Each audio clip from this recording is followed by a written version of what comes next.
You're tuned into Relationship Wednesday, where we expose the lies, set fire to the bullshit, and show you what real love should actually feel like. This is the Bad Influence Podcast, the podcast they warn you about. I am your host, Bjordan Banderas, and today we're cutting through manipulation, codependency, and toxic patterns with a machete. If you're tired of walking on eggshells in your relationship, it ends now. Raw truth, real growth. Let's get into it. So, I've been married for almost 11 years. And during this time, I have learned that relationships need real love. I'm talking marriage and close relationships. But here's the thing. Real love, the real love that I'm talking about and that I'm going to be talking about on today's episode, it's not a sweet lullaby. It's a damn alarm clock. It doesn't whisper what you want. It roars what you need to face. If your love feels like sedation, like a cozy anesthesia drip, you're not in love. You're being numbed. And sedated people don't grow. They stagnate. Look, this isn't about candlelit romance. This is about realness. The kind of love that slaps the snooze button out of your hand and says, wake up. You need to wake the hell up and look at your life, because you're about to sabotage everything you work for. And yeah, I get it. It hurts. But growth always does. Here's where most of you get lost. And I used to get lost like this as well, but now I see it on other people. You confuse validation with love. Oh, yes, they agree with everything I do. They must love me. No, that's not how it works. That's not love. That's a fan club. And a fan club won't save you from yourself. Love isn't meant to protect your ego. It's meant to protect your evolution. And evolution, oh man, it's messy. It's uncomfortable. It's stretching you into something new. Think about it. And if you don't believe me, look at Pokemon. Look at those shows where people evolve, like even if it's an animated show, wherever, where people evolve or things evolve, and it is painful. But there's always that one friend, right? The one who doesn't clap when you settle. The one who says, this isn't you. Get your shit together. You know what that is. That's love in its rawest form. Not the kind that strokes your ego, but the kind that slaps your excuses across the fucking face. And listen, silence? The silence that you like when you're messing up and nobody's telling you that you're messing up, that's not kindness. Silence is consent. If they sit there nodding while you destroy yourself, that's not love. That's fear. They're scared to lose access to you, so they keep their mouth shut. But that's not loyalty. That's cowardice. Let me give you a quick story. I once worked with a guy who thought everyone in the office loved him because nobody corrected him.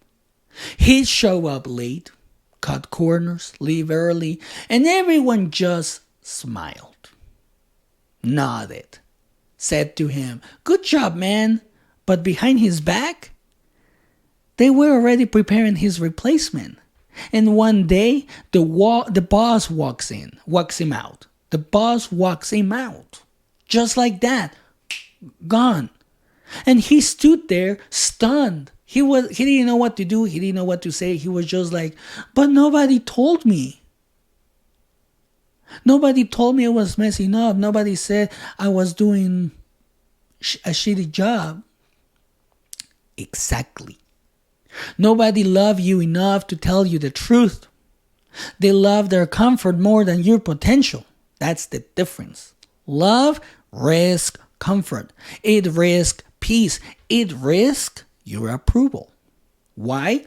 Because your destiny matters more than your feelings. Now, picture this. You're in a locker room.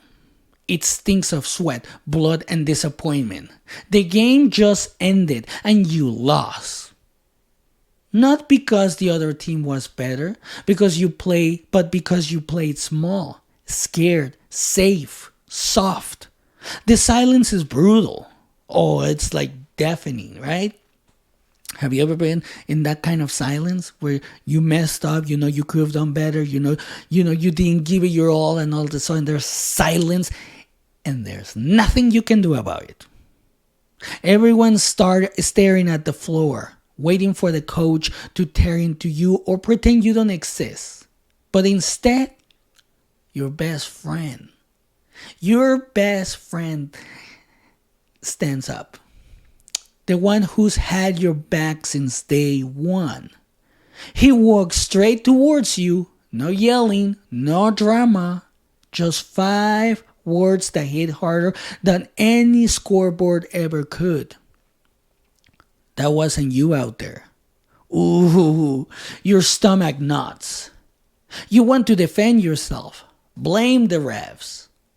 Blame the play calls. Blame everything. But deep down, you know he's right. And then he leans in.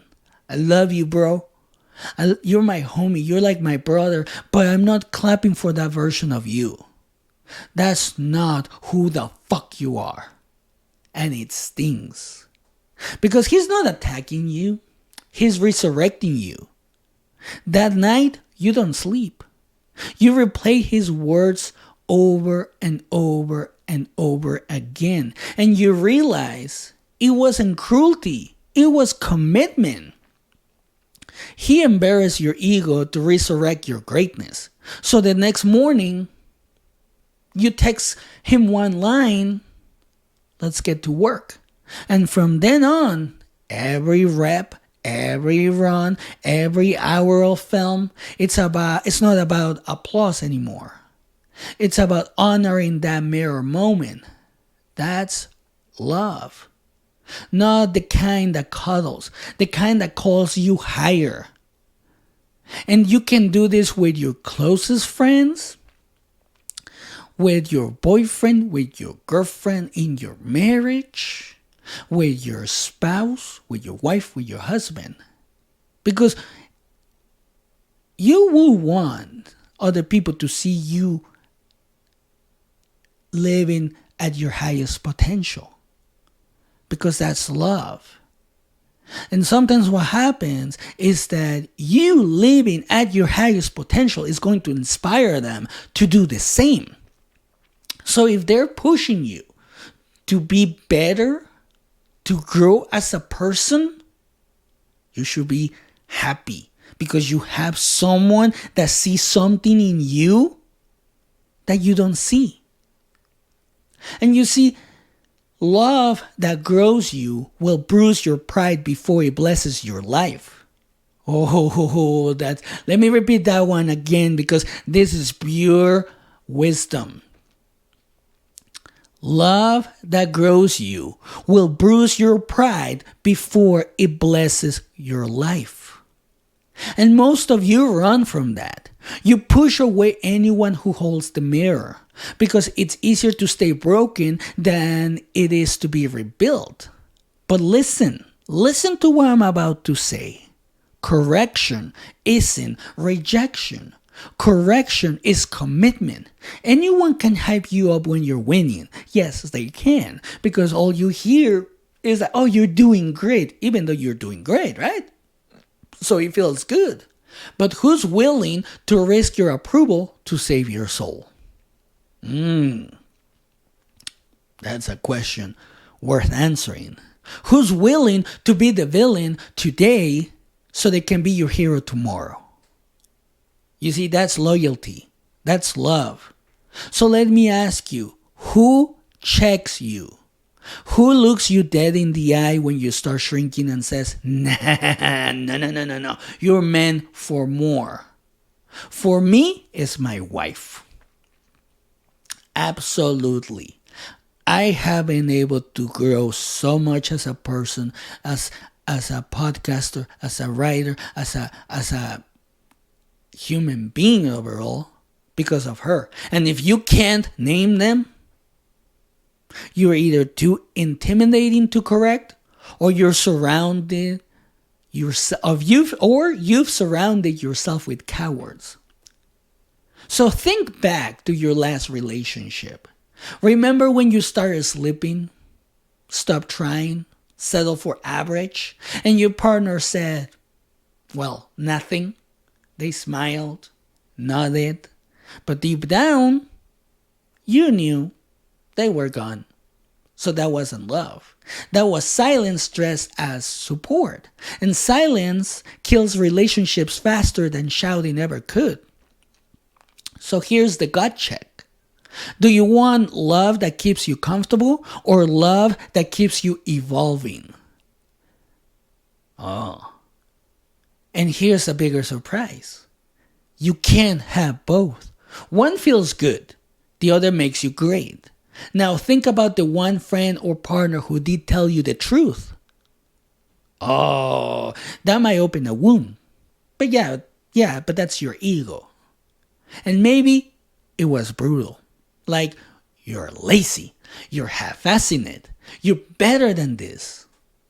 And in that moment, you wanted to swing. But later, you knew they were right. So that sting, that was love. The medicine always tastes bitter going down. Let me say it again.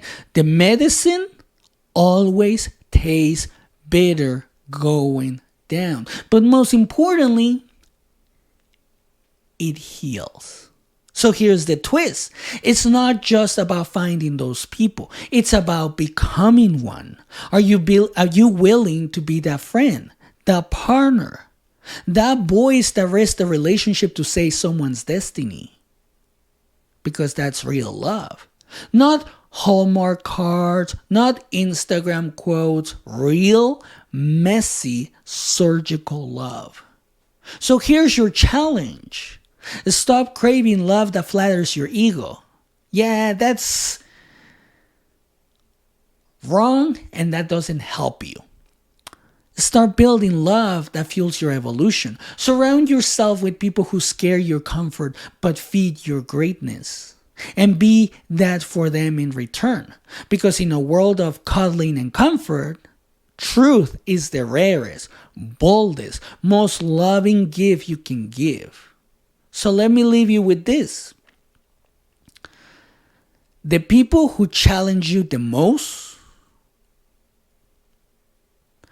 are often the ones who love you the deepest. Let that sting. Let it shake you. Let it change you. Because if nobody's calling you out, you're not surrounded by love. You're surrounded by lies. And remember, the choice is yours.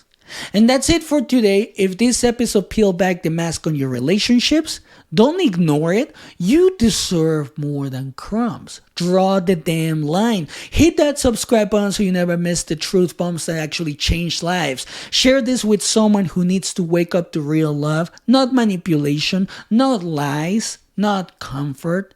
This is the Bad Influence Podcast. Until next time, know your worth. Speak your truth. Never flinch. And have a great day.